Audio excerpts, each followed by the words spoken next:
Keeping children safe in your care is the core of the passenger assistance role. The way we behave and the way we react to anything that seems out of the ordinary can make a difference to a child's journey. As usual, there are some basic things you can make sure of. No matter how good your rapport with a child may be, it's best not to give them gifts or cards, even on special occasions like birthdays. Actions like these can sometimes be misinterpreted, even though they're given in kindness. Don't give a child food and drink unless it's been specifically provided by their parents, school, or centre as part of the agreed travel arrangements. If the child is on medication or has a condition like diabetes, the wrong food or drink could be harmful. You should also never give a child your phone number. Parents, on the other hand, may ask to swap mobile numbers in case of an emergency, and this is generally a good idea. Never use bad language or have an inappropriate conversation in front of a child. Remember, children and parents can make allegations, all of which have to be investigated.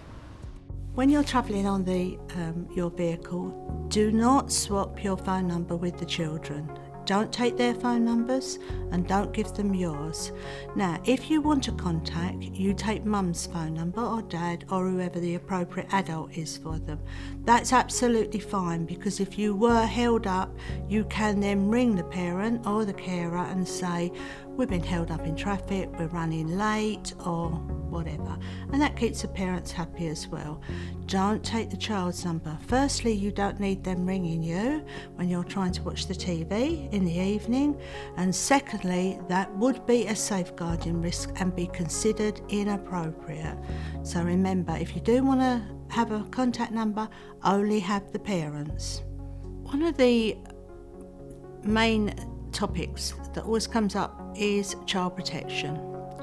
Now, child protection is a subject that frightens many people, and I do not want any passenger assistant or driver to be frightened by this.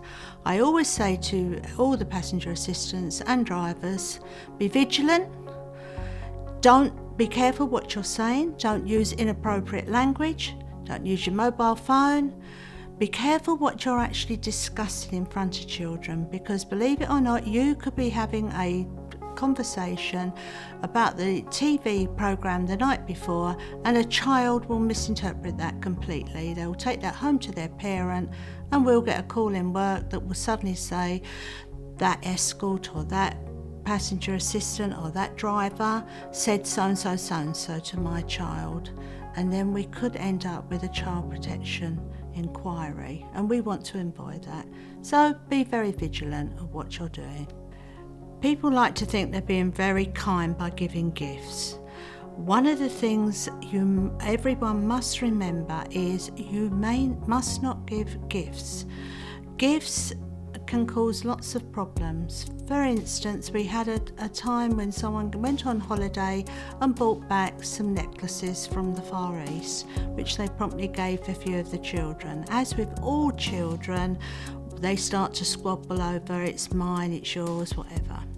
In this particular case, the necklace was made into a shark's tooth. When the child ripped the necklace from the other child, they ended up gashing their arm, requiring many stitches, and the actual necklace was found to be a shell that had been drilled down, and it became an offensive weapon. That particular driver ended up losing their job over this. So a gift, no matter how well-meaning, whether it's Easter, whether it's their birthday, please don't give any gifts, not at all. If you want to give them something, then I always say, ask the parent first, is it okay? And give it to the parent and let the parent decide. But really, don't give gifts isn't the normal rule of thumb. It is also essential you do not agree to keep a secret even if a child asks you to. Remember, they're telling you because they want something to change. You must never keep these secrets or the little problems that they tell you to yourself. I mean, remember, you're on a bus, so most of the time other people, the other children and the driver on the bus are aware of what's being said, but put it in the diary of what's been said, who heard it and who you've told. That way you've covered yourself, but never promise to keep anyone's little secrets, no. If a child tells you something, listen carefully and afterwards write down exactly what they've told you using the same words they did. Don't question the child further, just record what they tell you. It's the school's responsibility to take things further, not yours. Tell the school what you've heard and also your employer, who'll inform the council team. Even if it proves to be nothing in the end, that's okay. You've been vigilant and done your job. There will be times when you will hear things on the vehicle. This may cause you some alarm, it may upset you. One of the things you must remember is that we are a large team and you need to share this information with us, because you shouldn't bottle it up at all. You could hear something that you feel is the child, you might think the child is being bullied or smacked or something like that. And you think, well, it's not really my concern. It is your concern, it's everybody's concern. We all have a responsibility to these children. We all have a part to play. So if you do hear something, don't go home and then let it just dwell on you and upset you and you think, oh, I don't really want to do this job because it worries me. Share this, tell the operator, tell the school and tell us, and we will help you. You mustn't take ownership of what the child has said to you. I think you need to let the professionals deal with it. But sometimes they just feel as though they need to start somewhere with telling somebody, and sometimes it's us. Think about what you'd do in the following scenario. On the way to school, you notice that a child seems in pain. When you ask about it, you realise they actually have a rather serious burn. What do you do? A. Get the driver to turn back so you can confront the parents about how the injury was caused. B. Head straight to the hospital, since a wound like this requires swift treatment. Or C. Carry on to school, hand the child over and tell the staff what you've seen. The right answer is, of course, to go directly to school and report what you've seen. Taking the child straight to hospital would be wrong.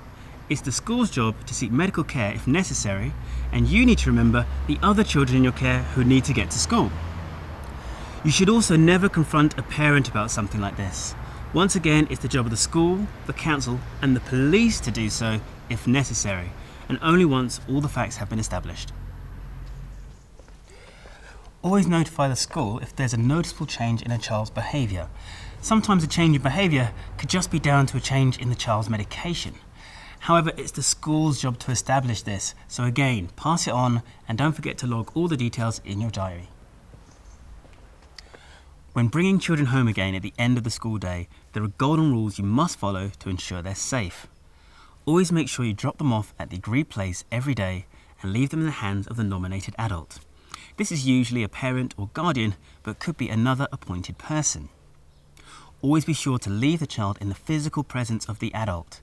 If the child enters their home alone, don't assume the adult is actually there unless you see them. If in doubt, go and make sure. A child should never be left alone under any circumstances.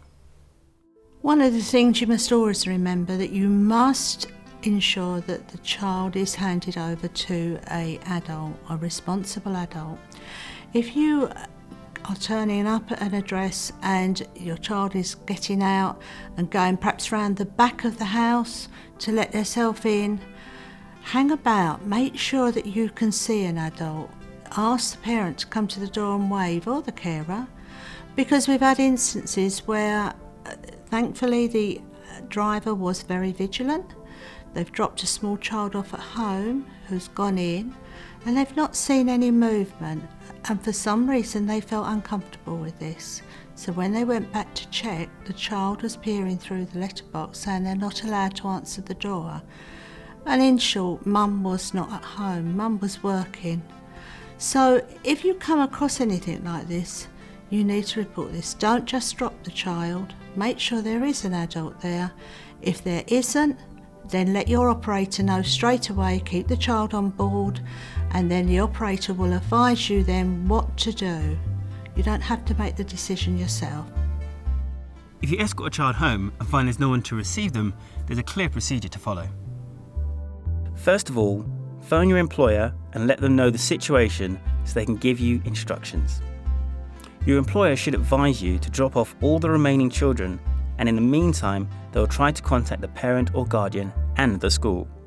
Once there are no more children to drop off, your employer will advise you to either 1. Take the child back to school. 2. Return to the child's home to wait for the parent. These instructions would be given if the parent is expected to be home soon. 3. In extreme cases, they may advise you to take the child to the nearest police station. In circumstances like these, never take charge of a child yourself. Never feel pressure to stay with a child. And remember, it's your employer's responsibility to give you instructions and let the council know what's happened. Occasionally, when we drop the children off home and their parents are not in and we're unable to take them back to school, the only option we'd have to do is take them to the police station. That happened one particular day where we took one of the boys home, the parents weren't in. I did make the phone call, she didn't answer. We was unable to take them back to school because the time was getting on at the time. The only option we had to take them to the police station, and therefore she had to pick him up from there. So here are the golden rules for safeguarding children. Never give presents or sweets. Never give your personal number to a child. If you want to swap numbers with their parents in case of emergencies, that's fine. If a child tells you something that makes you concerned, listen to them and record what they say in your diary or notebook, word for word. Don't ask them any further questions and pass on any information to the school. When you get home, tell your employer. When bringing a child home, always leave them in the care of the nominated adult. If you don't see the adult, check they're at home before leaving the child. If the nominated adult isn't there, always follow the correct procedure. Above all, never take a child to your home or leave them alone.